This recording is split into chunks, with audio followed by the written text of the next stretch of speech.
जय जगन्नाथ। जनंकु विष्णु प्रायमणे नमयी ताहंक चरणे तुंडे बोलई हरि हरि बो जगन्नाथ दैतारी। जय जय जगन्नाथ जय जय जगन्नाथ जय जय जगन्नाथ। कालिया शांतंक श्रीचरण तले अनंत कोटि दंडवत मणिमा अनंत कोटि दंडवत। सर्वरहस्य पुरुषोत्तमस्य देवे न जानाति कुतः मनुष्य। महाप्रभु श्री जगन्नाथ सर्वव्यापी सकल कारणर कारण। मर्त्यरे अमर्त्य लावण्यर गंताघर पवित्र श्रीक्षेत्र। यही परम पावन पुरुषोत्तम क्षेत्र ओ क्षेत्रर देवादेवींक संपर्क अनेक ग्रंथ यथा स्कंद पुराण, कपिल संहिता, नीलाद्रि महोदय, ब्रह्म पुराण, वामदेव संहिता, कालिका पुराण, रुद्रजामला, तंत्रजामला, सुत संहिता ओ महापुरुष विद्या इत्यादि रे वर्णना अछि। ए विश्व ब्रह्मांडर नायक आम समस्तंकर परम आराध्य जगतर नाथ महाप्रभु श्री जगन्नाथ भाई भौणी सह नीलाद्रि मंडपरे कहीं क्यों अनादि कालरू विजय करी भक्त मानंकर दुख दुर्दशा दूर करुछंती।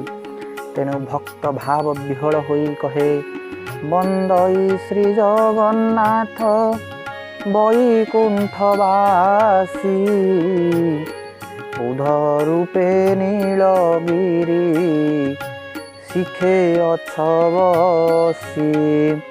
तांकर महिमा अपार। केवल तांकर महिमा कहीं से अवस्थान करुथुवा पुरुषोत्तम क्षेत्र महिमा मध्य अवर्णनीय। कवि सम्राट उपेन्द्र भंज सुभद्रा परिणय लिखिछन्ति सिंधु तटे श्री पुरुषोत्तम क्षेत्र राज।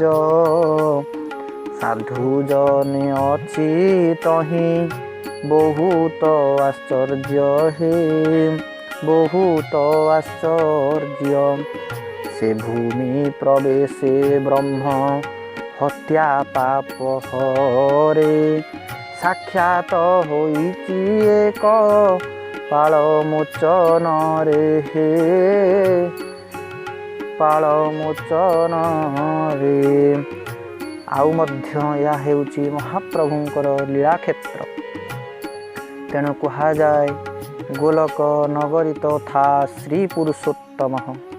यही क्षेत्र रे पाद देला मात्रे तनु मन हुए पुलकित। समस्त माया मोह दूरीभूत हो जाए।